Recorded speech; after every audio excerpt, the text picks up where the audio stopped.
Assalomu alaykum hurmatli mijozlar. Bugun Yashil ipoteka bir kreditur mahsuloti bilan tanishtirib o'tamiz sizlarni. Yashil ipoteka kredituri bu rasmiy daromadga manbalariga ega bo'lgan O'zbekiston Respublikasi fuqarolariga ajratiladi.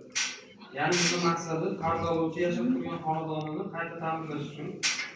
Ya'ni bunda quyosh panellari, 2 va 3 oynali derazalar, eshiklar, qozon, devor izolyatsiyasi, tom izolyatsiyasi, issiq ta'minoti, havo sovutish konditsioneri, sovuq quyoshli suv isitish va boshqa qurilishlarni sotib olish uchun ajratiladi. Tarkibi o'zgartirish bunga kirmaydi. Ya'ni buraygan funksiyaga ajratilmaydi, faqat ta'mirlash uchun.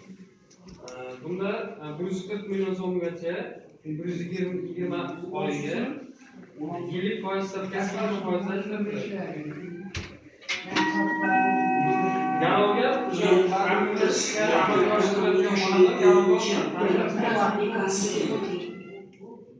kerak bo'ladigan hujjatlar: qarz oluvchi va birgalikda qarz oluvchining ID kartasi, pasport belgisi, oldi-sotdi shartnoma, mustaqil boquvchi tomonidan baholangan xulosa, sertifikat va agar birgalikda qarz oluvchi bo'ladigan bo'lsa, ichki ishlardan 17 shakl forma olinadi. Bunda eng qulay tomoni o'sha kredit oluvchining mijozini bank kartasiga o'tkazib beriladi.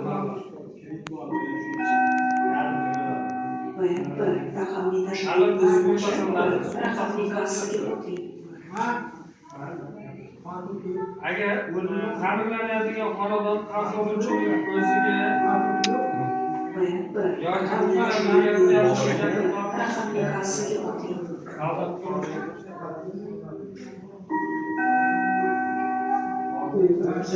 yoki raqamli tashrif buyuruvchi